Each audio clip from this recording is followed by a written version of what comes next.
This is a video demonstrating for supervisors how to complete an observation report for the trainee. Note that this report may be accessed through a link received from a trainee requesting an observation report or initiated directly from the supervisor. Also note that the platform you may be using could be different to this one, however the principles are the same. The observation report form essentially has three components. The first is the context of the observation. This includes who the registrar was, the rotation that it took place in, the date that the observation of the activity happened, what the EPA or the activity is that was observed, a brief description of the activity which is optional, for example describing exactly what was observed. There's a difficulty rating. We know that sometimes an activity is much harder for various reasons than other times. That's just to give some flavor to the trainee's performance. And then who you are as the supervisor completing the observation report as the person who was there. The next part is the trainee's performance. This is just a primer to remind supervisors that execution of a task is not just knowledge and skills, but all of these other domains as well.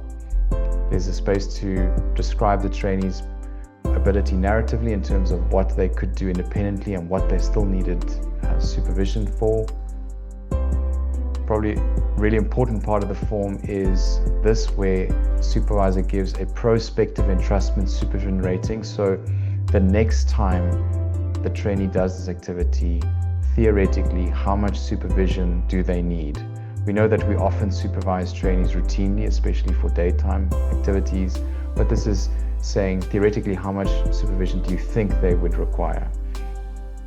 Ranging from the trainee should observe only to the trainee can do some aspects with me or with another supervisor actively participating, to the trainee can do most things with the supervisor just in the room for safety and to step in if needed. And finally, the trainee can do the activity unsupervised with me or another supervisor being available in the building for advice or assistance if called upon by the trainee.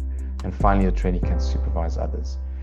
Lastly, and very importantly also, is to give the trainee some feedback. Ideally, feedback is given face-to-face after the activity is done, but it's also good to report that here so the trainee can reflect on it later down the line. And in cases where there isn't or wasn't an opportunity to provide face-to-face feedback, the trainee is still getting some feedback through this report.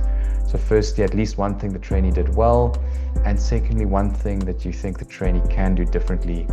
And it's also useful here to specify ways that they can learn how to do that differently. In other words, some actionable steps or an action plan for them to get to a high level of performance. Once the form is submitted, then a report is sent to the trainee, often to the supervisor as well, and is stored in the trainee's portfolio and is then also uploaded to specific dashboards.